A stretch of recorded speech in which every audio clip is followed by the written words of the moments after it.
Muy buenas tardes, un cordial saludo. Bienvenidos a la primera sesión de la Escuela Virtual de Periodismo Cultural, un acercamiento teórico y práctico a los procesos comunicativos en torno a las artes, las culturas y los patrimonios.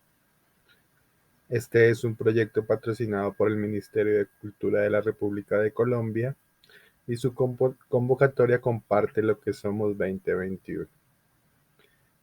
Para el día de hoy vamos a hacer una presentación de lo que significa el periodismo y más específicamente el periodismo cultural.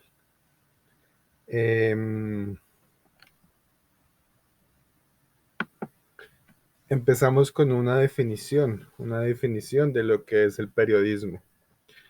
Para la RAE, la Real Academia de la Lengua Española, el periodismo es una actividad profesional que consiste en la obtención, tratamiento, interpretación y difusión de informaciones a través de cualquier medio escrito, oral, visual o gráfico.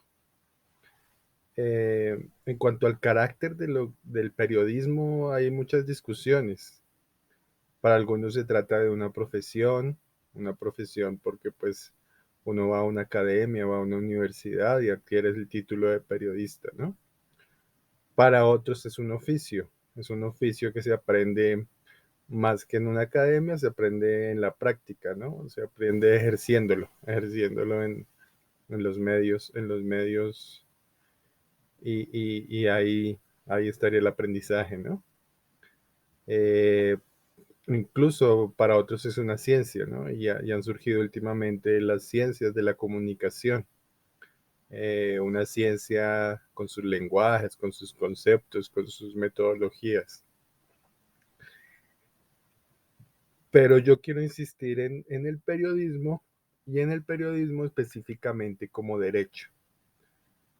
Y para eso me remito a a la Constitución Política de Colombia. La Constitución Política de Colombia, en su artículo 20, dice: se garantiza a toda persona la libertad de expresar y difundir su pensamiento y opiniones, la de informar y recibir información veraz e imparcial, y la de fundar medios masivos de comunicación. Si uno analiza un poco, ahí está básicamente la definición de lo que es el periodismo, ¿no? La libertad de expresarse, de difundir pensamientos, opiniones, la de informar y recibir información que sea veraz e imparcial, y la de fundar medios masivos de comunicación. Entonces el periodismo, a diferencia de otras profesiones como la medicina, como el derecho, ¿no? Como la ingeniería, es un derecho, cualquier persona puede ejercerlo, ¿no? Sin necesidad de haber pasado por una academia, sin necesidad de haber, inclusive sin necesidad de estar en un medio masivo de comunicación. Cualquier persona, desde su hogar, desde su celular, desde su pasquín, de su pequeño periódico, desde una hoja de papel, puede ejercer el periodismo y es un derecho consagrado constitucionalmente, ¿no? No solo por la Constitución Política de Colombia, sino por tratados internacionales como un derecho humano fundamental. Entonces, el periodismo puede ser considerado un oficio, puede ser considerado una profesión, pero antes que nada debe ser considerado como un derecho constitucional, como un derecho humano para su ejercicio, ¿no? Aquí vemos una fotografía de Toxicómano, uno de los muralistas como más conocidos en Bogotá, y ahí está pues disparando, como un soldado disparando con una cámara, rayos de colores, y al lado como un periódico de barrio, dice fútbol de barrio, ¿no? Entonces, eso, a mí me gusta considerar el periodismo primero que todo como un derecho. Pero como todo derecho, implica una obligación. Y es que cualquier persona cuando lee algo que es clasificado como periodismo, pues está esperando que la verdad, ¿no? Es como un pacto ético entre el periodista y su lector. Digamos que la gente considera que lo que hacen los periodistas tiene que ver con la verdad, tiene que ver con... Uno puede dar discusiones sobre qué significa esa verdad, ¿no? Y con todo esto de la posverdad y con todo esto como de la posmodernidad, en donde lo que importa más que los hechos son las interpretaciones de los hechos y como que cada cual puede interpretar los hechos a su manera, pues yo creo que hay unos mínimos básicos en los que una sociedad tiene que ponerse de acuerdo en que es verdad, y para eso está básicamente el periodismo, ¿no? Para, para encontrar esa verdad y para difundirla y para defenderla también. Entonces es como si bien tenemos un derecho humano, un derecho constitucional de ejercer y de difundir información, esa información y esa defensa está dada por el hecho de que lo que estamos diciendo consideramos que es verdad. Entonces, es como un pacto ético entre el periodista y su lector, su oyente. Pero encontrar esa verdad no es fácil, ¿no? Encontrar esa verdad implica un método, implica unas formas de ejercer el periodismo. Entonces ahí yo voy con uno de los referentes más importantes del periodismo mundial, que es el señor Ryszard Kapuscinski. Kapuscinski fue un periodista polaco, novelista, poeta, que recorrió los 5 continentes y dejó unas crónicas y unos reportajes y unos artículos muy interesantes sobre muchas de las cosas que pasaron en el siglo XX, ¿no? Desde las guerras anticoloniales en África, los conflictos en América Latina, los conflictos en Europa. Entonces, Kapuscinski es como un referente muy importante del periodismo mundial. Y hay un libro que se llama Los 5 sentidos del periodista. Aquí en una, aquí en una edición del Fondo de Cultura Económica, la portada, ¿no?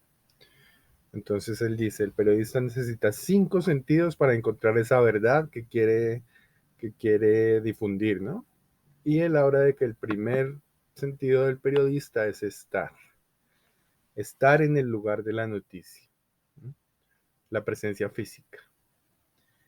Digamos que estar en el lugar de la noticia le permite al periodista ser testigo directo de lo que está sucediendo. Y en esa medida puede contarlo y puede ser como puede decirlo con seguridad al ser ese testigo, ¿no? Puede decir, yo estuve en ese lugar y lo que pasó fue esto y esto y esto. Entonces, él dice, lo primero que debe hacer el periodista es tratar de estar en ese lugar, ¿no? Ahorita con lo de los medios de comunicación y las redes de comunicación y todo esto, pues muchas veces el periodismo se ejerce desde detrás de un escritorio y mirando pantallas y mirando boletines de prensa pero sin embargo el hecho de estar en el lugar sigue siendo muy importante, ¿no? Alguien tiene que estar allá para tomar la foto, alguien tiene que estar allá para ser testigo de lo que pasó, ¿no? Y Kapuscinski fue una persona que siempre trató de estar en las guerras, trató de estar en los golpes de Estado, en los conflictos. Entonces, muchas de sus crónicas narran la aventura de llegar a esos lugares, a esos sitios tan inaccesibles para tantos, y cómo él como periodista pues lograba estar en esos lugares. El segundo sentido del que él habla es ver. Yo estoy ahí ¿para qué? Para ver. Entonces yo coloco aquí una fotografía de uno de los periodistas más importantes de Colombia para mí, que es el señor Jesús Abad Colorado. Jesús Abad Colorado, a través de sus fotografías, es un fotoperiodista, se ha encargado de contar la historia del conflicto social y armado en Colombia, ¿no? Entonces ese ver es un ver especial, ¿no? Implica un ver que vaya a la profundidad, un ver que vaya que observe con detenimiento y que vea qué es lo que hay detrás de la apariencia, ¿no? Entonces yo coloco aquí esta fotografía de una niña observando por un agujero que dejó una bala que atravesó un vidrio, ¿no? Entonces es como el símbolo del ver. Yo veo por ese hueco, veo por ese hueco y veo qué es lo que está pasando ahí en esa situación, ¿no? Primero estar, segundo ver. Aquí, por ejemplo, es otra fotografía de Jesús Abad. Uno ve los libros, los pupitres de colegio y detrás los huecos, ¿no? Unos huecos de una bala que parecen ráfagas y que nos están contando toda una historia ahí con una fotografía, ¿no? Una sola imagen nos está contando, dando un contexto y contando, pues, por ejemplo, la afectación de las escuelas con el tema del conflicto, ¿no? Aquí unos desplazados saliendo de su tierra. Y Jesús Abad toma también esta foto como de una caravana de campesinos desplazados por cualquier montaña de Colombia. Entonces ese es un ver humano, un ver muestre, que nos muestre qué es lo que está sucediendo, ¿no? Él dice, estoy, veo y oigo, el oír. El oír es fundamental, ¿no? Y es que toda persona, Kapuscinski decía, toda persona tiene algo que contar, ¿no? Y está esperando a alguien que lo escuche para, para él poder contar su historia, ¿no? Entonces el periodista lo que tiene que hacer es buscar unas tácticas, buscar unas estrategias, una manera de hacer que la gente quiera contar su historia, supere como esas barreras del miedo, de la pena, de la vergüenza, del y, y el periodista tiene que estar ahí para escuchar su historia, ¿no? No se trata simplemente como de tener 5 preguntas e ir a decir cómo se siente, qué pasó, sino que estoy ahí y escucho no solo las palabras, sino también los silencios. Escucho, escucho el contexto, escucho los ruidos, escucho los rumores, escucho los chismes, escucho el voz a voz, escucho eso que a veces pasa desapercibido para una grabadora, ¿no? Entonces es un oír con empatía, básicamente, ¿no?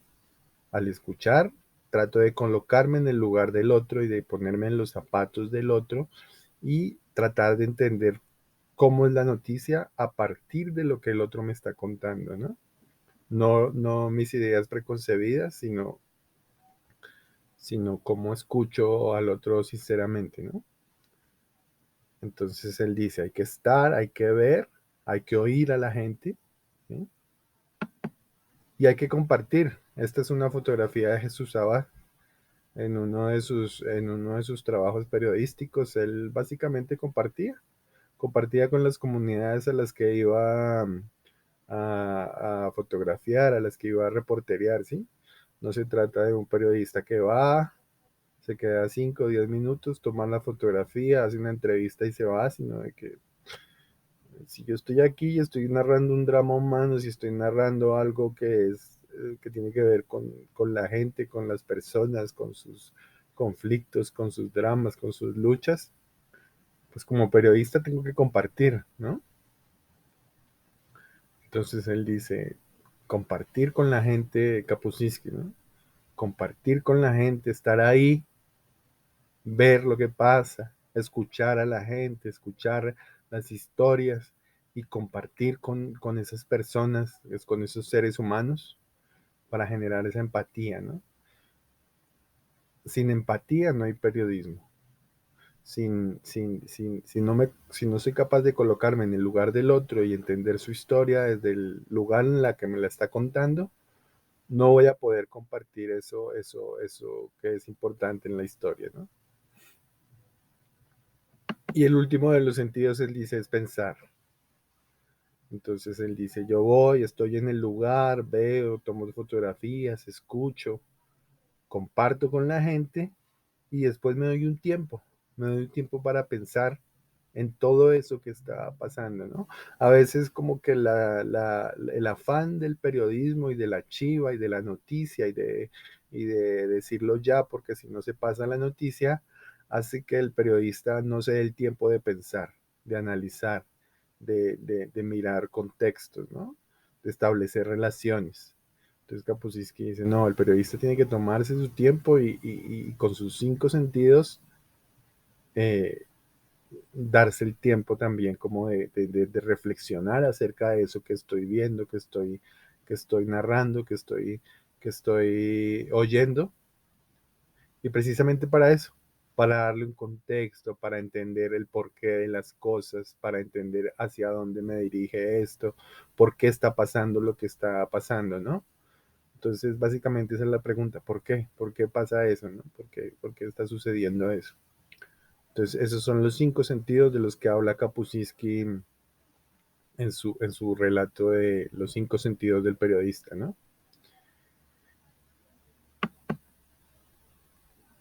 Y entonces, ¿qué es básicamente el periodismo cultural? Aquí yo noto una definición básica, ¿no? El periodismo cultural es la forma de conocer y difundir los productos culturales de una sociedad a través de los medios masivos de comunicación. Esa es como la definición básica, ¿no? Y entonces yo coloco aquí una imagen que es de un programa que ha hecho como mucho periodismo cultural, un canal que es Señal Colombia. Y encontramos ahí una imagen de García Márquez en primer plano, tenemos un acordeón, tenemos la firma de Obregón y uno de sus cuadros, tenemos una portada de 100 años de soledad, atrás tenemos un edificio. Entonces, básicamente eso define el periodismo cultural, ¿no? Cómo se difunden los productos culturales a través de los medios masivos. El periodismo cultural nace en el siglo de las luces, en el siglo de la ilustración, es un hijo de la ilustración, ¿no? Y el periodismo nace nace en los periódicos, básicamente, como suplemento literario. El periodismo cultural nace muy unido a lo que era la literatura. Entonces, empiezan los suplementos literarios en el siglo XVIII, primero en Europa, en Francia, a hablar de literatura, a hablar de los autores, a reseñar libros y como una idea de la cultura escrita, ¿no? En un principio se trataba básicamente de la cultura como la cultura escrita y la cultura letrada, ¿no? Con la idea de ilustrar y la ilustración. Entonces el periodismo cultural forma parte como de esa idea de ilustrar, de las élites que tienen de ilustrar al pueblo, ¿no? Como con esa idea. En Colombia también sale el periodismo cultural, surge en el siglo XIX, en los periódicos que empiezan a surgir en el siglo XIX, como suplementos literarios, como magazines, ¿no? Hablando principalmente de literatura y de literatura escrita. Y uno de los referentes, por ejemplo, en Colombia, que fue muy importante en los años 50, la revista Mito de Gaitán Durán, ¿no? La revista Mito fue un hito del periodismo cultural en Colombia porque digamos que uno encontraba en la revista Mito eh, ensayos de Sartre, eh, obras de teatro de Beckett, obras de teatro de Brecht, discusiones de Albert Camus, los primeros poemas de Gaitán Durán, incluso García Márquez empezó a escribir ahí, ¿no? Entonces, el periodismo cultural nace del periodismo escrito, en los periódicos, en las revistas, y con la idea principalmente de eso, de difundir y de ilustrar y de hablar de la literatura y de la cultura escrita, ¿no? Eh, Con la llegada de los nuevos medios de comunicación, con la llegada de la radio, con la llegada de la televisión, empiezan a darse otros procesos de difusión, ¿no? Entonces ya no solo es la cultura escrita, la cultura letrada, la cultura que aparece en los periódicos, en las revistas, sino que ya empiezan a buscarse, por ejemplo, la radio, la radio y la televisión y cómo eso empieza a generar otros procesos de identidad, ¿no? Y genera otros públicos. Aquí yo coloco un póster de una exposición sobre Radio Sutatensa. Radio Sutatensa fue un ejercicio que hizo la Radio Nacional de alfabetización, principalmente para campesinos y campesinas, ¿no? Entonces, a través de la radio se empezaba también como a generar esa idea de ilustrar, de educar a la gente, ¿no? Eh, pero ya se llegaba a un público más masivo, ¿no? Entonces eso fue con Radio Sutatensa y con otros proyectos como como las radionovelas primero, que después se convirtieron en el teatro, en las primeras telenovelas también, ¿no? Que se grababan en vivo y todo esto, ¿no? Entonces, eso fue como evolucionando, fue cambiando, ¿no? Y de esa idea de una cultura letrada y de ilustrar al pueblo y de difundir principalmente eh, la literatura, ¿no? Y después vendría la radio, después vendría la televisión. Y hoy lo que tenemos es básicamente la idea del entretenimiento, ¿no? Entonces es la cultura como entretenimiento. Entonces, lo que la gran mayoría de personas conocen del periodismo cultural es la pequeña sección de entretenimiento en los grandes noticieros, en los grandes canales, ¿no? Entonces, pasamos de una cultura letrada, de una cultura de la literatura y de las élites a una idea de la cultura como entretenimiento, como un, y en el entretenimiento cabe todo, ¿no? En el entretenimiento cabe el cine, cabe el carnaval, incluso cabe la literatura, caben los nuevos escritores, cabe muchas cosas, ¿no? En esa categoría de entretenimiento. Entonces, como que en ese lugar estamos, masivamente estamos en el periodismo cultural. Y el periodismo cultural, temáticamente, ¿qué trata? ¿Cuál es su objeto? ¿Cuál es sus temas, ¿no? Y entonces, el periodismo cultural, básicamente yo creo que trata de impulsar y dar a conocer y como que tiene que ver con los derechos culturales. Los derechos culturales, que son unos derechos que llaman de tercera generación, establecidos en tratados internacionales, establecidos por la Organización de las Naciones Unidas y por todas estas conferencias que ha habido a nivel internacional sobre los derechos culturales. Entonces yo señalo aquí cuáles son los derechos culturales. Entonces tenemos primero el reconocimiento, el respeto y la promoción de la diversidad cultural como patrimonio común de la humanidad. Entonces eso, ¿no? Lo primero, la diversidad cultural, así como la diversidad biológica es una riqueza inmensa de un país como Colombia, la diversidad cultural es igual de importante, ¿no? Entonces, ¿cómo promovemos, cómo difundimos, cómo damos a conocer que toda esa diversidad que existe en países como Colombia, ¿no? La diversidad cultural tiene que ver con derechos como el de la lengua propia, tener una lengua propia, ¿no?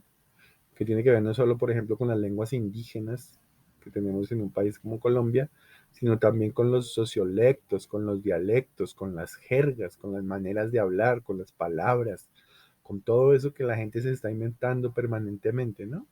Y el lenguaje es un ser vivo que está transformándose, que está cambiando. La educación incluyente. La educación tiene que ver evidentemente con la cultura, porque la educación es la manera en que se transmite la cultura, ¿no? En que las sociedades transmiten la cultura. Y al hablar de una educación incluyente, estamos hablando de una educación que reconozca y respete y promocione la diversidad, básicamente la diversidad en todos sus ámbitos, ¿no? Entonces, los derechos culturales y el periodismo cultural tendría que ver también con eso. Tiene que ver con las manifestaciones artísticas y culturales, ¿no? con el teatro, con la danza, con la música, pero también con las artesanías, pero también con los murales, con el graffiti, con todas estas nuevas tendencias, ¿no? Tiene que ver también con el acceso al conocimiento científico y tecnológico, ¿no? Eso forma parte de los derechos culturales y es un objeto también del periodismo cultural, ¿no? Tiene que ver con la libertad de expresión y los medios de comunicación. Eso forma parte del periodismo cultural, ¿no? Toda esa discusión alrededor del acceso a los medios de comunicación, quién los tiene, a quién pertenecen, qué noticias difunden, cuál es la agenda que manejan los medios masivos, cuál es la agenda que manejan los medios comunitarios. Todo eso tiene que ver con el periodismo cultural. El patrimonio material e inmaterial de las comunidades. ¿Mm? Sea o no sea reconocido oficialmente, el patrimonio de las comunidades forma parte de los derechos culturales, los derechos de autor, ¿no? Los derechos de autor que se vuelven tan importantes en un medio como las redes, ¿no? Es, eso tiene que ver con los derechos culturales, el acceso universal a los bienes y servicios culturales y toda la discusión sobre si la cultura tiene que ser una mercancía y si es una mercancía igual que las demás mercancías. Entonces, cómo se difunde, ¿no? Y cómo es todo este cuento de la economía naranja y de la mercantilización de la cultura y de las artes y del patrimonio, ¿no? Y de la monetización de todas estas expresiones, ¿no? Que hoy son una de las ramas de la economía quizás más con mayor auge, ¿no? Todo lo que llaman la economía de la cultura, la economía naranja, la creación de software, la industria musical, la industria de los videos, Hollywood, pero también la educación en línea, pero también las manifestaciones culturales vistas como el turismo, la gastronomía, ¿no? Todo eso tiene que ver con los derechos culturales y como tal es un objeto del periodismo cultural.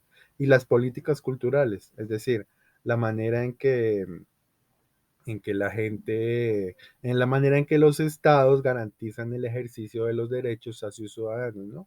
Las políticas culturales, ¿no? Entonces estos son como los temas, como los objetos del periodismo cultural que uno tiene que tener en cuenta. Entonces, esta era una primera presentación, como una introducción al periodismo cultural. Muchas gracias y continuamos aquí con la discusión.